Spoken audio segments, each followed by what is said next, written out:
Sering kali kita mendengar, menyebut, atau bahkan menilai seseorang dengan istilah sebutan introvert, antisosial atau ansos, dan juga asosial dalam sehari-hari. Tapi dalam pemaknaan istilah tersebut, ada beberapa orang yang belum mengetahui perbedaan ketiganya. Bahkan terkadang oleh sebahagian orang, introvert, antisosial, dan asosial dianggap sama saja. Padahal, ketiganya sangatlah berbeda. Mari kita bahas satu persatu. Pertama, introvert. Apa itu introvert? Watak, sikap, atau kepribadian? Introvert adalah jenis kepribadian yang cenderung lebih fokus kepada perasaan dan pikiran yang berasal dari dalam diri. Orang-orang yang memiliki kepribadian introvert akan lebih suka menyendiri dibandingkan berada di dalam keramaian. Introvert memulihkan energi dengan menghabiskan waktu berkualitas dengan diri mereka. Sedangkan menghabiskan waktu dalam kelompok besar atau keramaian orang dapat menghabiskan tenaga dan terkadang membuat lelah, kurang bersemangat, bahkan mudah stres. Hal ini membuat anggapan yang berkembang di masyarakat bahwa pribadi introvert berarti seseorang yang tidak suka berhubungan sosial dengan orang lain. Padahal anggapan tersebut tidak selalu benar. Orang-orang dengan kepribadian introvert tetap bisa bersosialisasi, meski memang terlihat pemalu. Hal ini disebabkan orang introvert cenderung memproses sesuatu secara internal dan berpikir dahulu sebelum bicara, dan juga lebih memilih apa yang perlu dan tidak perlu diungkapkan pada orang lain. Bahkan terkadang, mereka yang memiliki kepribadian introvert justru memiliki empati yang tinggi terhadap sekitar karena mereka sangat peka. Orang-orang introvert biasanya pendengar yang baik. Kedua, antisosial. Apa itu antisosial?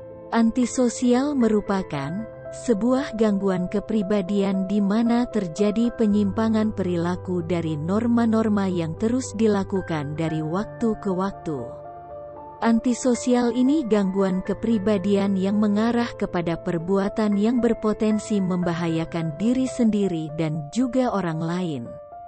Selain itu, orang yang memiliki gangguan antisosial juga secara konsisten tidak memahami mana yang salah dan mana yang benar.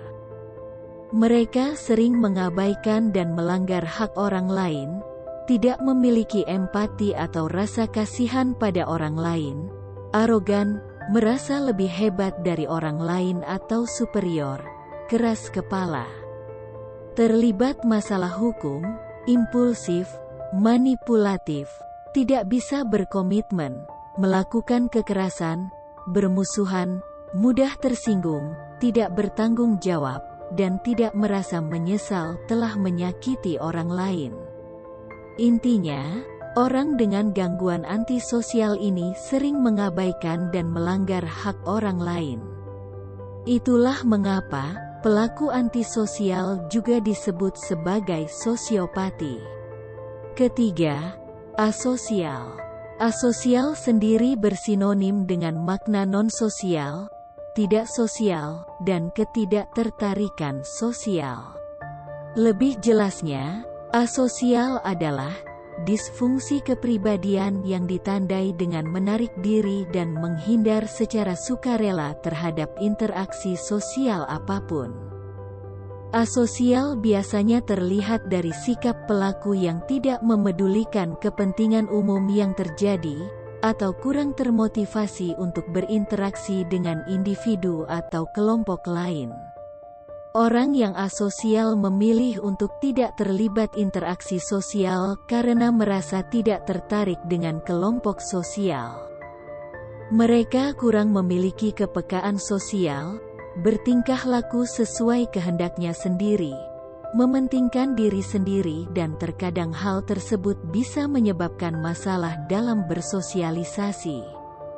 Namun, Pilihan itu tidak menjadikan mereka berurusan dengan masalah serius dalam kehidupan sosial, seperti tidak melanggar hukum. Sifat asosial juga tidak selalu dianggap buruk oleh masyarakat, karena sikap asosial digunakan sebagai cara untuk mengekspresikan ketidaksetujuan dengan ide yang umum.